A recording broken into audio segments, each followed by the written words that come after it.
क से हमरो नाम बा किशुन छैला आ क से उनकरो नाम बा कृष्णा। तो हमार जौन काम बा राम जी के राशि पर चले लगा, इकर काम बा रावण अपना के तू राम बनता रहो, हमरा का रावण बनावता रहो। तू पागल ब्यास बाड़ो। अच्छा भैया गौर करी, हम किशुन छैला यादव, ग्राम पोस्ट हकाम, जिला सिवान, बिहार।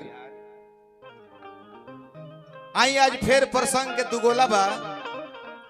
आ दुगोला में फिर हुए आइल बड़े श्रीमती काहे हरकत रहे भाई। अच्छा हाँ हाँ, श्रीमान हमारे कृष्णा यादव जी। आ होई देखी रमाकांत भाई, क से हमरो नाम बा किशुन छैला आ क से उनकरो नाम बा कृष्णा। राशि तो एक बा, जिंगन राम के राशि रहे और रावण के राशि रहे। तो हमार जौन काम बा उ काम राम जी के राशि पर चले लगा। आ कृष्णा जी के जौन राशि बा इकर काम बा रावण के पर चले आला। काहे काहे कि ड से होला डॉक्टर आ ड से होला डाकू। तो डाकुओ चाकू मारेला आ डॉक्टरों मारेला। तो डॉक्टर चाकू मारी है तो जान बचा दी है। आ ऐसन ऐसन डाकू जब चाकू मारी है नु तो जान भगा दी है। आइए कृष्णा यादव, तहारा में हमारा में जमीन आसमान को अंतर बा। तो देखो ढेर लंबा ना हेतु चुकी प्रसंग आवतनी। आ खाली जहां से हम छोड़ देम आगे बढ़ा देबो तो पूछ जाए कि ओरिजिनल तू हमरा फुआ के लड़का व्यास रामा शंकर यादव के चेला हुआ। वैसे तो मानल जाओ तू हमर चेले भइल ना भइले। हमरा फुआ के लड़का हुआ रामा शंकर यादव जी। तो ओ ना तई हमर चेला भइले, एकरा संगवा का दे तनी कम बुझत रका। तारा के सिखावे खातिर हम गावत तनी सुना है। अयोध्या के लगे रहे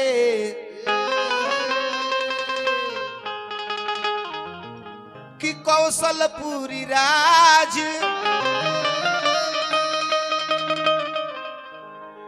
अरे सुंदर एगो राजा रहले आ कुशल रहे समाज।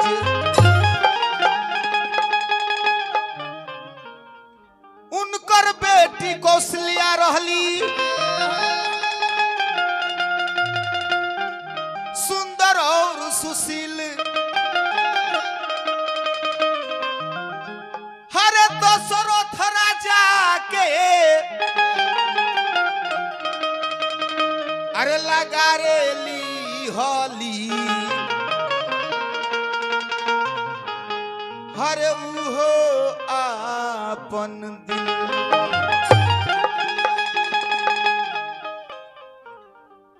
तो आज कहानी रोल को सुनावतनी कि राम जी के पिताजी दशरथ महाराज आ दशरथ महाराज के औरत कौशल्या, राम जी के महतारी कौशल्या, यानी दशरथ के आ कौशल्या के विवाह के गुनिया भई।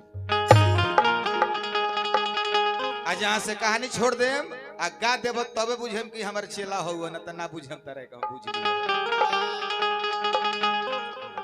अयोध्या के बगले में कुछ दूर चल के एगो ओजी राज रहे, जमुना राज के नाम कौशलपुरी रहे। आ ओही कौशलपुरी के राजा के लड़की रहली जेकर नाम रहे कौशल्या। तो केहू के बेटी जब सयान हो जाली तो बाप महतारी की चिंता होला कि हम अपना बेटा बेटी के विवाह शादी कर दी कि हमने चिंता मुक्त हम हो जाए। अब राजा मन में अपना विचार करते रहे। तो एक दिन राजा कोइले मन में विचारावाना, एक दिन राजा कोइले मन में विचारावाना।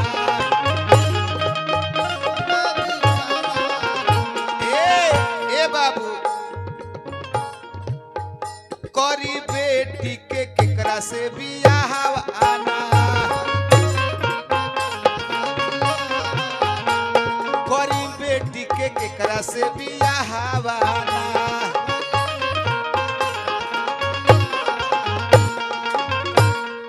राजा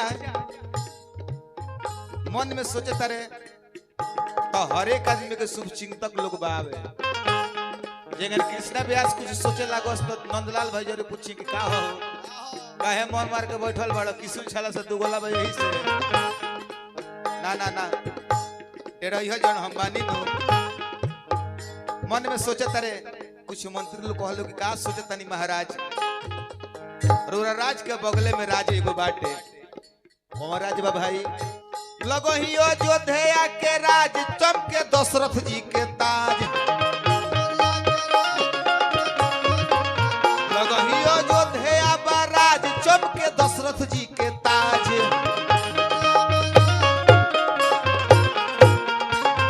ए छैला जादू इ तो गावता रे गाना बाना छैला जादू इ तो गावता रे गाना बाना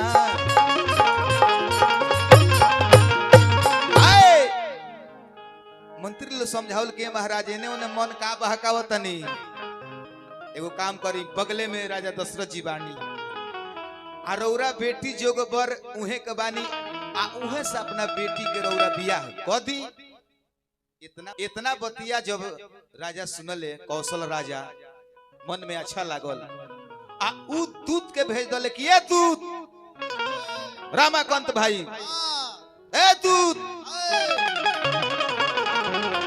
तू लो चल जा लो आ जाके दशरथ राजा के बोला के यहाँ लिया बोलो आ अब होने से धावन लो आइल बा दशरथ राजा के बोलावे खातिर तो देखो ता लो का राजा दशरथ संग सुमंत जी मंत्री सहित उ लोग बैठ के आ गंगा जी के किनार पर गंगा जी में बैठ के नाव पर आई है झिझरी खेलत रहे तनैया पर अरे बैठल बानी हारे तो मंत्री लोग के हो साथ अनैया पर बैठल हो बानी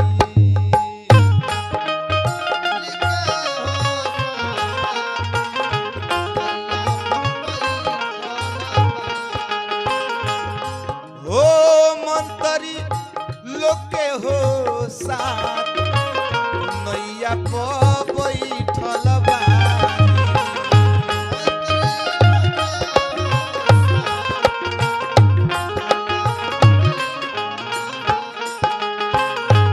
ए कृष्णा भाई झिझरी के मारे बुझेलनु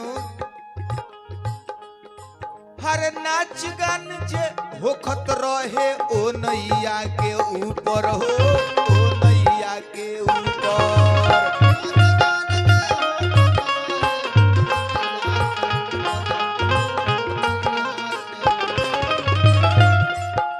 नाच गान जे होखत रहे ओ नैया के ऊपर हो ओ नैया के ऊपर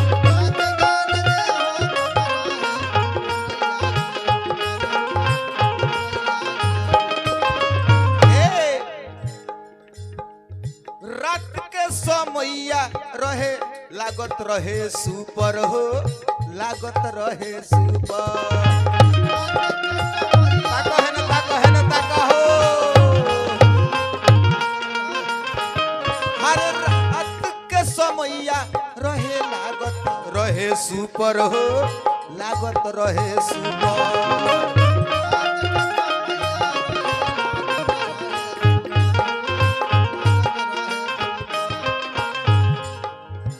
गावतारे छैला जादू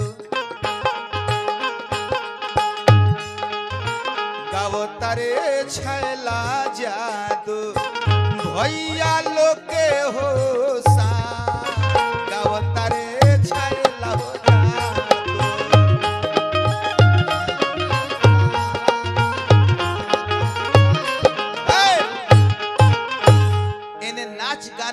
नाय पर होखत रहे आ एने से उ बुलावे खातिर चल दिल बालू आ तब तक ले वही समय में रावण के दरबार में मंजे बाबू रावण के दरबार में ब्रह्मा जी पहुंच गईनी।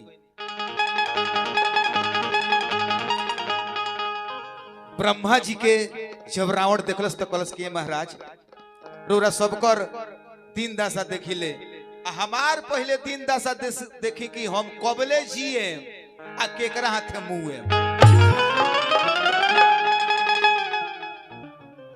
रावण के जब हस्त रेखा नारद बाबा देखले तो कहले के रावण तहार मौत अयोध्या के राजा दशरथ आ दशरथ के 4 गो बेटा हुई हैं आ वही 4 गो बेटा में से एगो राम बेटा हुई है जौना राम के हाथे तू एक दिन मारल जइबो।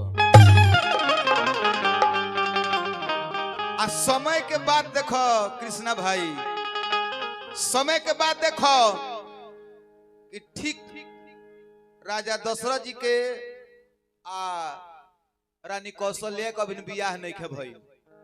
ठीक आज के 5वां दिन शुभ मुहूर्त बा आज के 5वां दिन दशरथ के आ कौशल्या के विवाह हो जाई आ ओही लोग के जर से उ लड़का हुई है राम जे तहरा के मार के मुआ दी है।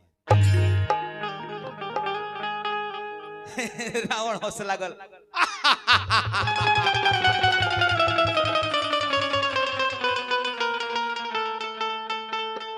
हंसतन तो कृष्ण जादव डेरा जन अब जस्टे कहनिया छोड़े हम बुझियो कांप जन हंसे लागल कलश की बताओ बरमो जी बुरबो के होई का दू अबिन बताओ ना जेकरा हाथ से हमरा मरे के बा ओकरा बाबूजी को अबिन बियाह है नहीं खब अतले हमर भारा भाग दहले। अब रावण का कइले कोई से तैयारी होके आ चल दले कहवा अयोध्या में। ए जी बड़ी सुंदर एगो गीत के भाव लागता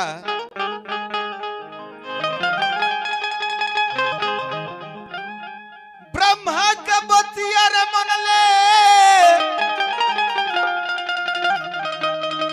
अरे रावण सरकार अरे जल्दी अयोध्या में ओइले अरे की जल्दी अयोध्या में ओइले तो करे खातिर तकरार जल्दी अयोध्या में ओइले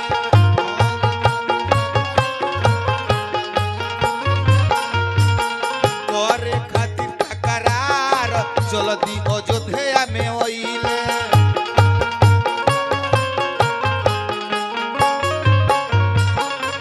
हाय देखी एने से रावण चलल बड़े अयोध्या में कि काहे ना दशरथ राजा के एक बार फाइनल मैच खेला दी ना रहे ना उनकर बियाह हुई तो हमरे के मारी के नैया पे बैठल बाड़े दशरथ कुमार करे लड़ैया होइले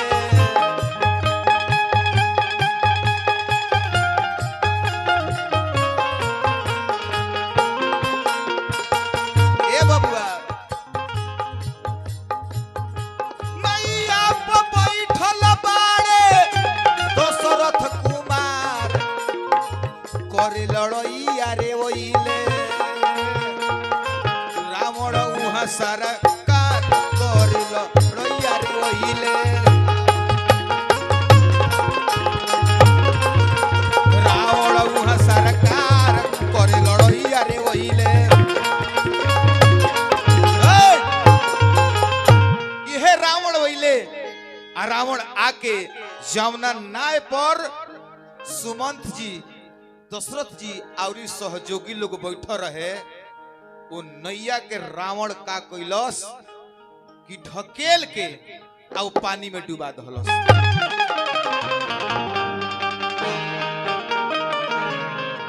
जब नाव पानी में डूब गईल तो वही में से कुछ टूटल फूटल पतवार में से पकड़ के आ दशरथ राजा आ सुमंत जी वो पतवार पर बैठ के वो टूटल फूटल जो अंग रहे वो नाव के ऊपर बैठ के वो गंगा जी में रहबे के लोग गंगा जी में से जात जात एक के बेर समुद्र में मिल गइलो। आ जब समुद्र में मिल गइलो तब ओकरा बाद आगे के कथा का होता।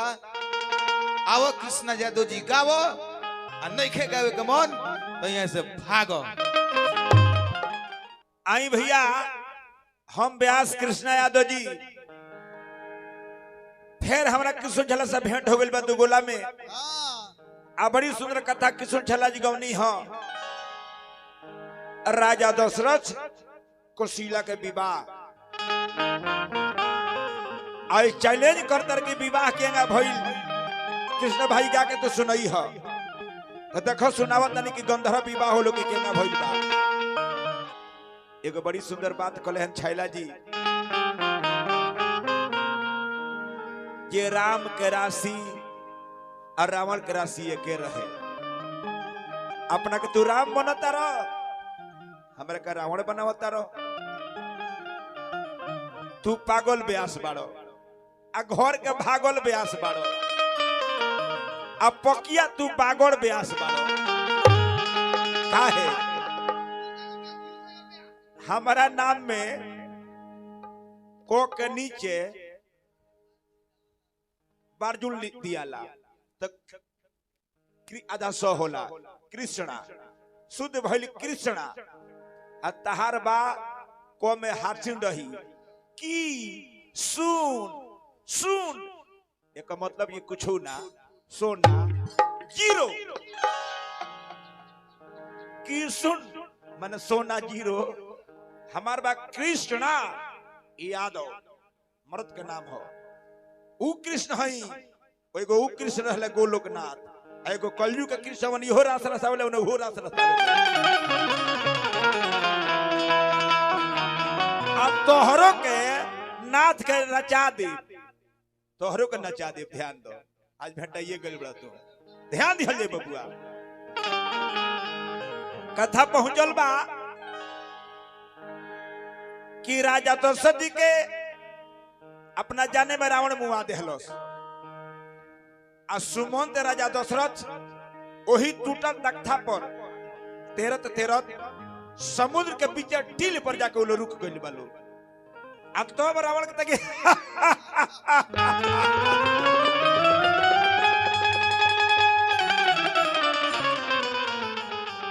ब्रह्मा को बच्चन को मैं मिटा दिया काल के पाप को मैंने मुआ दिया अब ब्रह्मा को बच्चन को मिटा दिया। अब चलते हैं कौशलपुर राजा कौशल के देखेंगे ऊपर का शक्ति बा। भाव लगता बबुआ कैसे हो। रावण चल भइले कौशल के भावानावा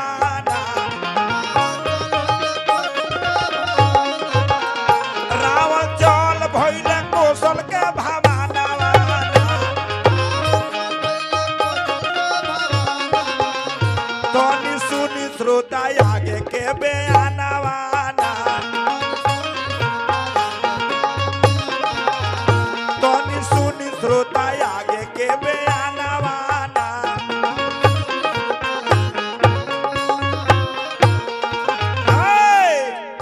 रावण मन में हारा साई जाल राजा के दुआरी रावण मन में हारा साई चलल राजा के दुआरी। महेंद्र बाबू कृष्णा यादव यादव गावो तारे गाना वाना कृष्णा यादव यादव गावो तारे गाना वाना। रावण गई राजा कौशल के द्वार पर कहता कि राजा हे राजा कौशल हम नाम रावण हो, हम किस झला तरह से कहता नहीं, तू राम बोलो तारा, हम राम तू रावण। ध्यान दो। और रावण ले लकारता कलश की राजा कहले रावण ए राजा जी पतिया सुन विचार के, लड़ाई कर हम आइल बानी तोहरा से राजा, हथियार उठाओ। बात बात में बात बिगड़ गई। यदि केहू के दरवाजा पर केहू जाके ललकारे तो संतोष भाई कितना केहू सही। रावण में आ कौशल राजा में लड़ाई हो गई। कैसे बबुआ हो? अरे लड़ैया भइले भारी हो, लड़ैया भइले भारी, अरे लड़ैया भइले भारी हो, अरे लड़ैया भइले भारी, कौशल राजा रावण लड़ैया भइले भारी, कौशल राजा से लड़ाई भइले भारी, लड़ाई भइले भारी हो, लड़ाई भइले भारी, लड़ाई भइले भारी हो, लड़ाई भइले भारी, कौशल राजा से लड़ाई भइले भारी, कौशल राजा से लड़ाई भइले भारी। कौशल राजा के रावण हरा देहलोस, हरा के मुआ देहलोस, आ मुआ के कौशल राजा के लड़की रहली कौशिला, बहिया पकड़लस। आज किसु चला तारा का अपहरण हम करे, बहिया पकड़ के आप पुष्पक विमान पर बैठा लेहलोस। एकरे ए प्रसंग के नाम हो कौशिला हरण। सीता के पहले कौशिला के हरण भई रहे, आ हरण करके हल्ले के चल कहावा गंगा किनारे लोई लगता। रावण राजा कोइले बाड़े कौशिला के हरा नवा, ए भाई कहावा लेके गंगा के किनारावा से चली भइले ना, लेके गंगा के किनारावा से चली भइले ना। अरे राजा रावण कोइले बाड़े कौशिला के हरा नवा से चली भइले ना।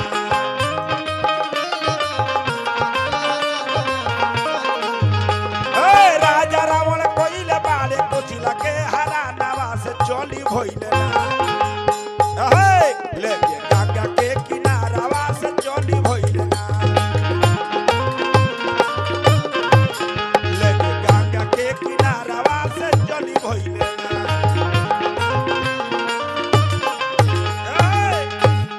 जाई के पहुंच गईले गंगा जी के कोगरी, तोले भेटैली एगो पिंगला नाम के मछरी।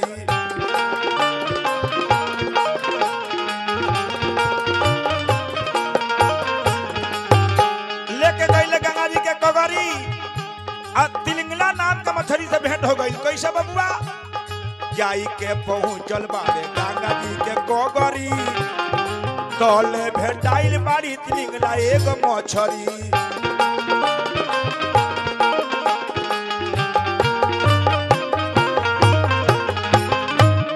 कृष्ण यादव गावतारे, कृष्ण यादव गावतारे, सुंदराज गानावा से चली भइले ना। रावण डांगा के किनारावा से चली भइले ना बाबा।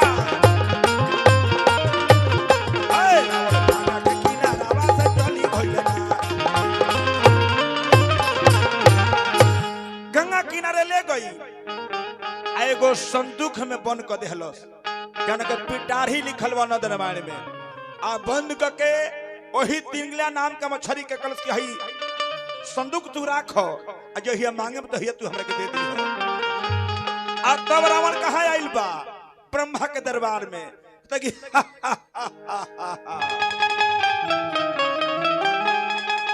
ब्रह्मा जी राउर लिखल हमें मिटा देहनी।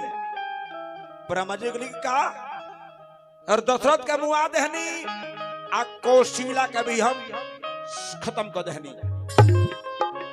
ब्रह्मा जी कहले कैसा नहीं हो सको एनैया के बात कहता आ उन्हें का भई वो मछरिया के से दूसरा मछली से लड़ाई हो गई। जौन मछरिया संदूक रखले रहे ओकरा से दूसरा मछली के लड़ाई हो गई। एगो टील पर धक के संदूक के आ लड़ाई करे लगल। लड़ाई करते करते सूरत भी चिल गई संदूक पर से आ तले दोहे लागल। आ दहते दहते जाके जहां राजा दशरथ के टील पर जहां सुमंत ये उलो रुकल बा लाश बन के उलो सुतल बा तो है जाके सट गई। जगह छैला के कृष्णा जी के संयोग जुटल बा यही राजा दशरथ जी के आ कौशल्या के संयोग जुटता। राजा जब दशरथ देखले कहले कि हाँ होई कौन समान के समान हो। राजा दशरथ जी कहत रे कैसे बबुआ बक्सा खोलाई। सुमन जी खोलले तो कौशल्या अब सामने बियाहे होखे वाला रहे 5 दिन के समय रहे ओमे 3 दिन भीतर रहे 2 दिन और बाकी रहे। तो कहले कि अरे तू ही हो कैसे हो। राजा दशरथ कहले कौशल्या से बाजाना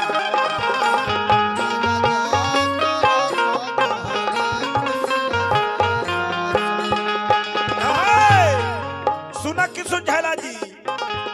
राजा दशरथ बोलले कौशल्या से बाजाना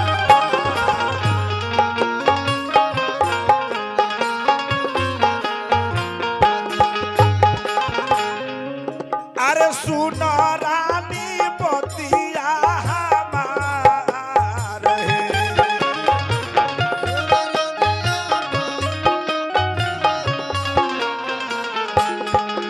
अरे सुना प्यारी बतिया हमार है।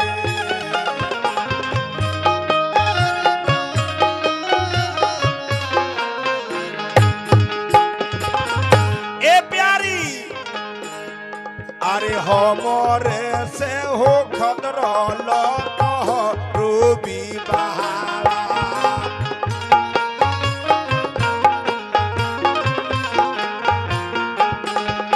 अरे हमरे से होई प्यारी तो रूबी बहावा।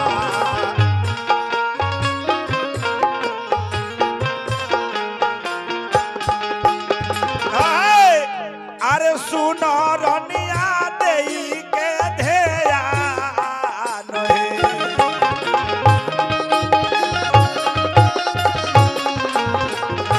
आहे सुनो रानी देई के ध्यान है।